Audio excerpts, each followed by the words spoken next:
بسم اللہ الرحمن الرحیم۔ معزز خواتین و حضرات، السلام علیکم ورحمۃ اللہ وبرکاتہ۔ کیا رب کائنات نے ہر نبی اور ہر رسول پر الگ الگ دین نازل فرمایا، یا کہ تمام ادیان کی اساس اور بنیاد ایک تھی؟ یہ وہ سوال ہے جس پر آج ہم انشاءاللہ رب کائنات کی پاکیزہ کتاب کی روشنی میں غور و فکر کرنے کی کوشش کریں گے۔ آئیے سب سے پہلے آیت مبارکہ کی تلاوت کرتے ہیں۔ اللہ رب العزت ارشاد فرماتے ہیں، وَإِنَّ هَٰذِهِ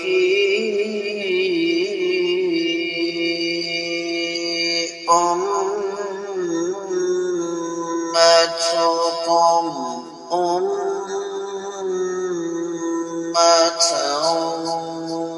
وَاحِدَةً وَأَنَا رَبُّكُمْ فَاتَّقُونِ۔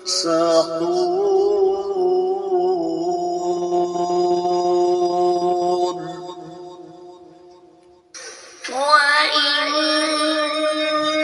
هَٰذِهِ أُمَّتُكُمْ أُمَّةً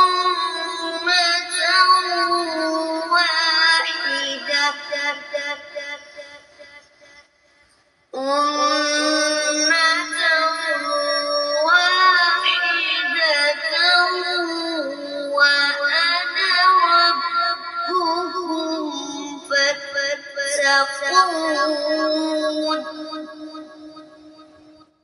معزز خواتین و حضرات، رب کائنات کی پاکیزہ کتاب قرآن مجید پارہ ہے 18، سورہ مبارکہ کا نام المؤمنون اور 52ویں آیت مبارکہ۔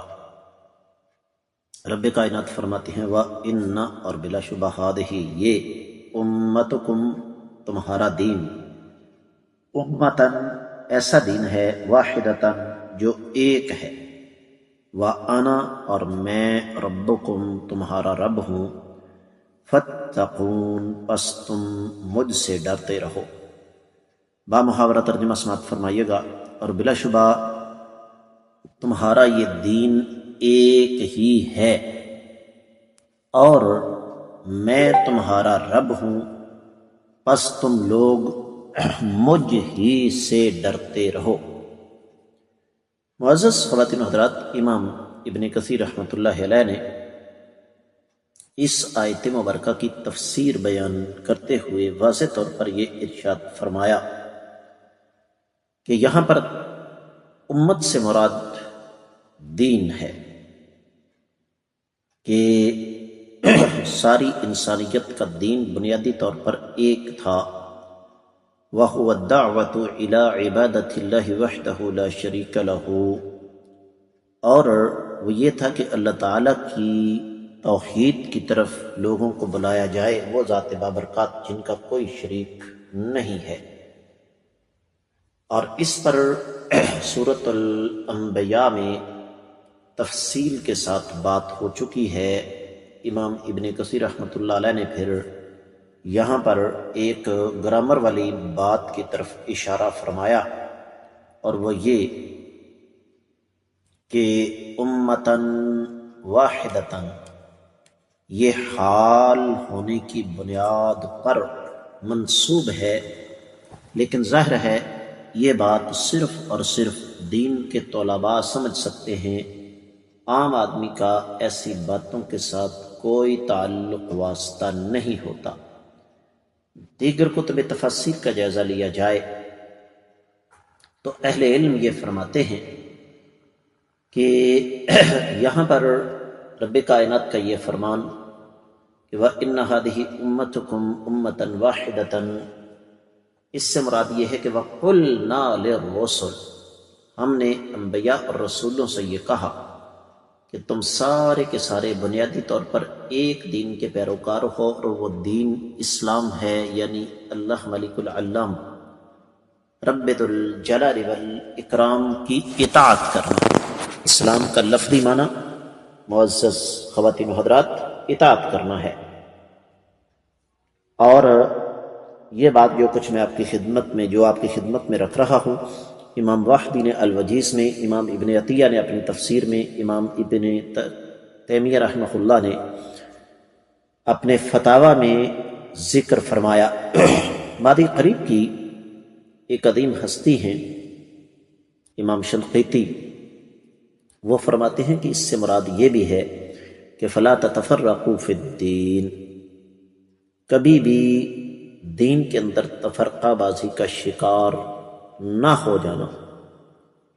اسی بات کی طرف امام قرطبی نے بھی اپنی تفسیر میں اشارہ فرمایا ہے۔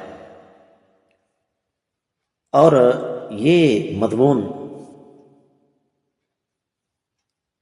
جو کہ رب کائنات نے یہاں ہمارے سامنے رکھا، سورہ آل عمران کی 19ویں آیت مبارکہ میں بھی گزرا ہے۔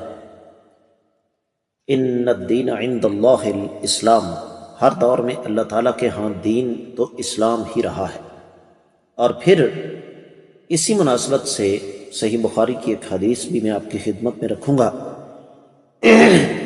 3443ویں، سیدنا ابو ہریرہ رضی اللہ تعالیٰ عنہ روایت کرتے ہیں کہ آقا علیہ الصلوۃ والسلام نے ارشاد فرمایا کہ تمام کے تمام انبیاء اللہ بائی ہیں، جن کی مائیں مختلف ہیں، باپ ایک ہے، دوسرے لفظوں میں دین سب کا ایک ہی ہے۔ اگلی بات یہ ہے کہ وَأَنَا رَبُّكُمْ فَاتَّقُونِ، میں تمہارا رب ہوں، مجھ سے ڈرتے رہو۔ مفسرین کرام یہ فرماتے ہیں کہ اس کا معنی یہ ہے وَأَنَا رَبُّكُمْ فَاتَّقُونِ بِفِعْلِ أَوَامِرِ وَاجْتِنَابِ نَوَاهِيَّ وَلَا تُشْرِكُوا بِي شَيْئًا، تین چیزوں کی طرف یہاں پر اشارہ ہے۔ پہلی تو یہ کہ میرے احکامات کے مطابق عمل کرو، اور دوسری یہ میں نے جن چیزوں سے منع کیا ہے ان سے باز آ جاؤ، اور تیسری یہ کہ میرے ساتھ کسی کو شریک مت بناؤ۔ معزز خواتین و حضرات، ان تینوں نقطوں پر ہم سب کو غور کرنا چاہیے اور اپنے آپ سے سوال کرنا چاہیے کہ کیا ہم یہ کام کر رہے ہیں؟ سورۃ الانبیاء پیچھے گزری ہے، 92ویں آیت مبارکہ، ان هذه امتکم امۃ واحدۃ وانا ربکم فاعبدون، بلا شبہ تم سب کا دین ایک ہے اور میں تمہارا رب ہوں، تم لوگ میری ہی عبادت کرو۔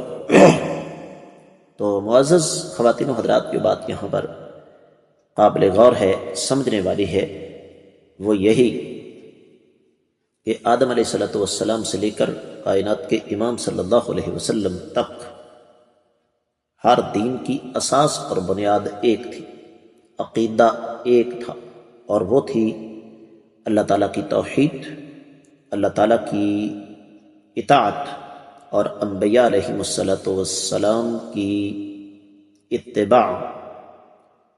اب جب عبادت کا اصول ایک ہے تو آگے سے طریقے جو ہیں وہ مختلف ہو سکتے ہیں، فروعات جو ہیں وہ مختلف ہو سکتی ہیں، کیونکہ جتنے بھی انبیاء اور جتنے بھی رسول دنیا میں تشریف لائے، ان کی آمد کا اصل مقصد اللہ تعالیٰ کی توحید کو سمجھانا اور لوگوں کو شرک سے دور کرنا تھا۔ تقوی کا تقاضا یہی ہے۔